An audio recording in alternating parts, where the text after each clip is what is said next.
My name is Fritz Schafer. I'm Victoria's husband.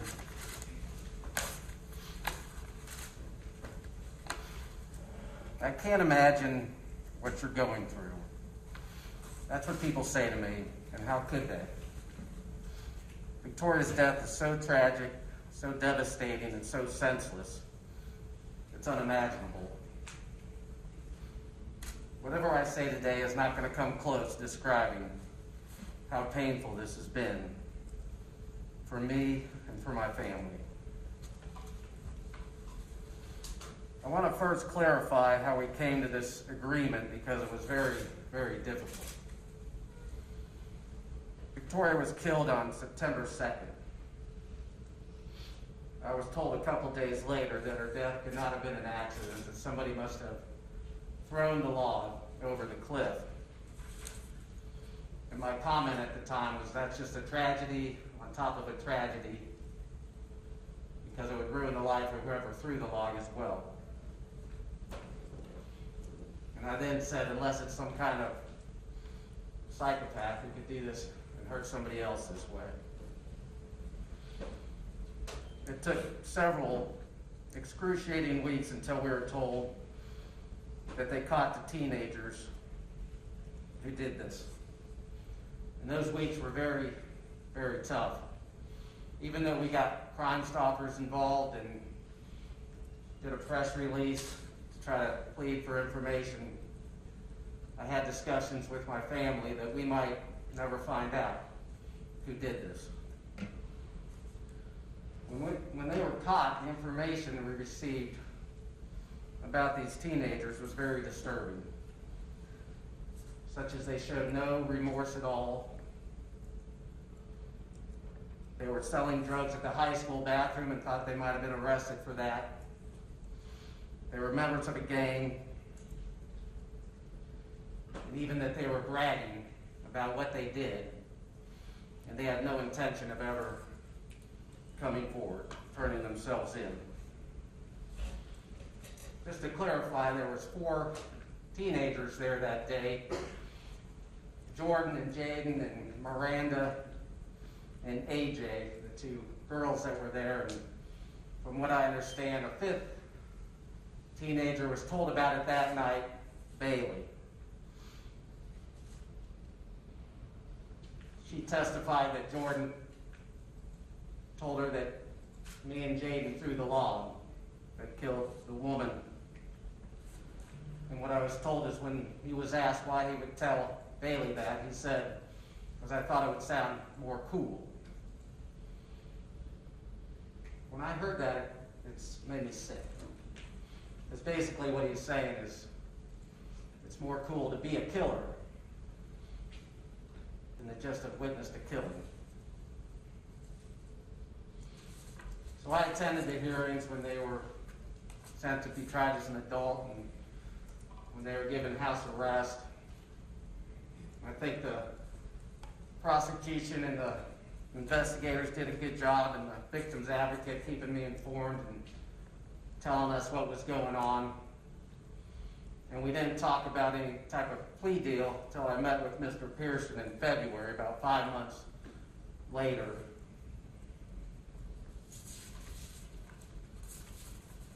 And at that meeting, he told me the following. He said the defense attorneys wouldn't entertain any plea deal that meant prison time in the adult prison. Told me that if we did a plea deal in juvenile court, the maximum we could agree on is 3 years. He said in his opinion that 1 year in adult prison would be far worse than 3 years in juvenile prison, especially for these teenagers. And he explained that if it was a jury trial in the adult court system, any prison time that might have been imposed would have been in the adult prison.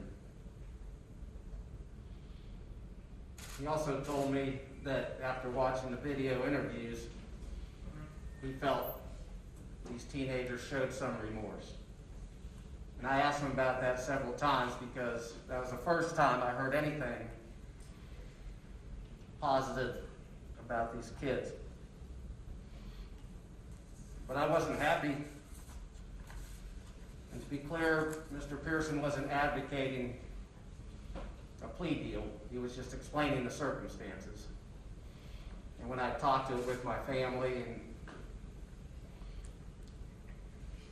her father and her mom, we weren't happy, but we said we'd think about it for a few days. And I talked it over with my children, and my children are very compassionate. And Victoria was very compassionate. And we asked ourselves, what would Mom do? What would Victoria want? And we all kind of came to the same conclusion, that she would want to give these kids a chance. Kind of ironic that the person that your actions killed and the person most responsible for making sure you account for those actions are partially responsible for allowing you to have this chance. Before I talk about Victoria, there was something else that Mr. Pearson said at that meeting that I'd like to address. And he said he felt there was a disconnect between Jordan and Jaden because they threw this log, but from their vantage point, they couldn't have seen it hit Victoria. Had we gone to a jury trial, there would have been an autopsy report. And I got a copy of the autopsy report. And what it said is she had a 12-inch gash on her head, 3 inches wide. It broke her spine in 2 places, in her neck and lower down. It crushed her chest cavity and broke 6 of her ribs, along with numerous other internal and external injuries.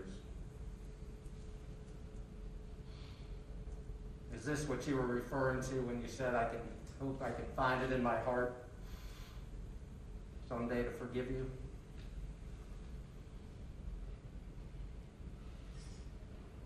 I met Victoria when I was 30 years old on a beach in Maine. It was love at first sight, and we became instant best friends. She was young, but I told everybody she was more mature than I'll ever be. And to give you an idea of how accomplished she was, we got married in 1998. And she was working at a temporary agency. She wasn't a temp, but she was placing temporary workers for companies that needed temporary help. And she had some college, but she didn't have her degree. She took a job at Western and Southern, and they had a weekend degree program at Xavier, so she got her undergrad while she was working at Xavier University. Then she took a promotion and got a job at Hillshire Farms. And she was telling me that her boss was thinking about going back and getting his master's in labor relations, and she said she'd like to do it, so she went and she got a master's degree in labor relations for the University of Cincinnati. And in 2008, just 10 years later, she took a job as the director of HR at the paper mill in Chillicothe. So in 10 years, she got 2 degrees and went from working at a temporary agency to an executive level position as a director of HR. And during that time, we had 4 children. John was born in 1999, Emily in 2001, Maddie in 2003, and Grace in 2006. And looking back on those years, I know she accomplished all that academically and career-wise, but all I remember is all the fun family times, trips to the zoo, to the Newport Aquarium, Cincinnati Museum of Natural History, to Kings Island, Coney Island, many great trips to family vacations and neighborhood parties, and trips to Old Man's Cave. It was a place she always liked to go. She had been going there since she was a child, growing up in Parkersburg, West Virginia. She was such a great mom, a great friend, And I felt so blessed to be her husband. When we moved to Chillicothe in 2008, she excelled at her HR director position and quickly made friends in town. And we were lucky that we had the opportunity to take a couple trips alone. With 4 kids and having spent just family time for so many years. In the first trip we took to Germany, she ran the Berlin Marathon. The second trip we took, and looking back on it, it kind of changed our lives. We took a trip to Paris, but we took a photography tour there, and the lady who gave that tour was just fantastic, and Victoria was just so enthralled with that tour. She learned everything she could from the lady about photography, and I don't think she ever put a camera on automatic setting again after that. She started watching YouTube videos and taking workshops, and in 2014 she made the leap to start her own photography business. She quit the paper mill, and she did well in her photography business. She had 3 full-time employees. She bought a franchise that did school and sports photographies, and it really made her happy. She had more time to spend with the family. It was just a great decision. But her expertise in human resources was still in demand, and she did some consulting with Petland, and in 2018 she became the director of HR at Petland. So she basically had 2 full-time jobs, running the photography business and being the HR director at Petland. That Labor Day weekend, I mean, she was just very happy. We had a great end of the summer. My son John had recently gotten engaged, and although we had met his fiance, we hadn't had much time to spend with her, Mercedes, and she came with us on a family trip to visit her dad, and it was just nice to get to know Mercedes, and we felt that she was good for John, and we were happy for him. My daughter Emily was starting college, and Victoria and Emily went on a mother-daughter trip, and we dropped her off at college, and I remember watching her from the van at the very end of that day. She was doing the last photograph before she walked into the dorm room, and when Emily went inside, she broke down in tears of pride and sadness to see her go.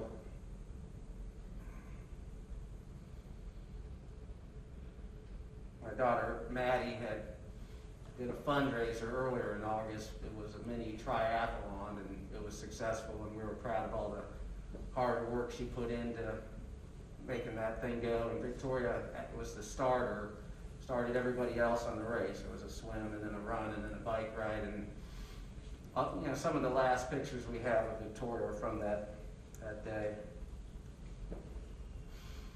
And she had gotten into the habit of writing little notes to Grace and putting them on her nightstand at night, and it turned into kind of a special relationship between the two. 3 of the 6 high school kids that were with Victoria are here. Angel and Bella and Megan, and all 6 of them have been great, becoming friends with Grace and helping her through this ordeal.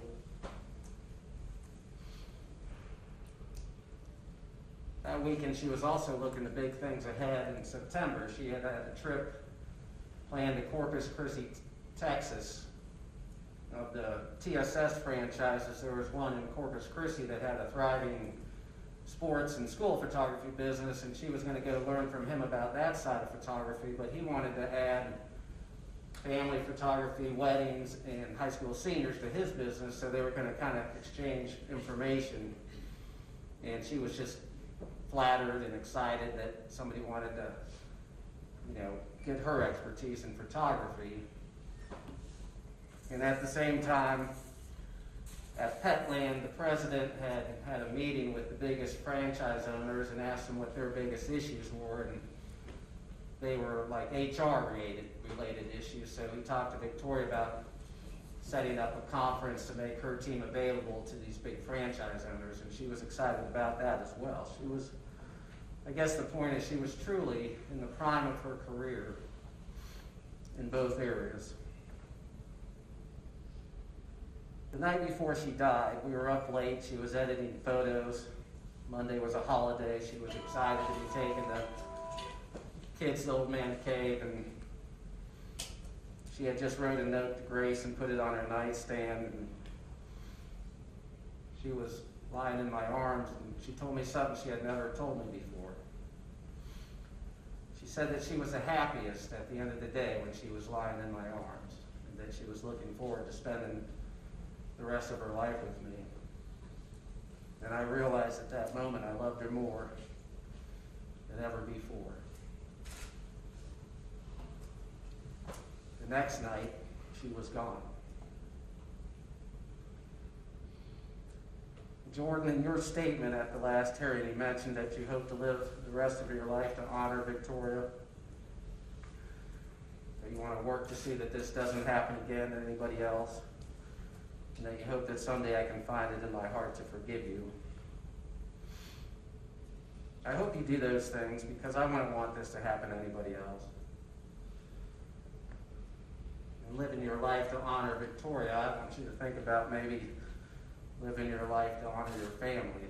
Your mom and your stepdad and your family have been here, and it's obvious they care about you and see good in you, and or even live your life to honor yourself. As for my forgiveness, I honestly don't know. I don't think you or any 17-year-old have any idea what you're asking forgiveness for. How can you? And I was in love with Victoria for 23 years, and how could you know when even people that I know that have been married for a long time, have a great love for each other, say to me, I can't imagine what you're going through.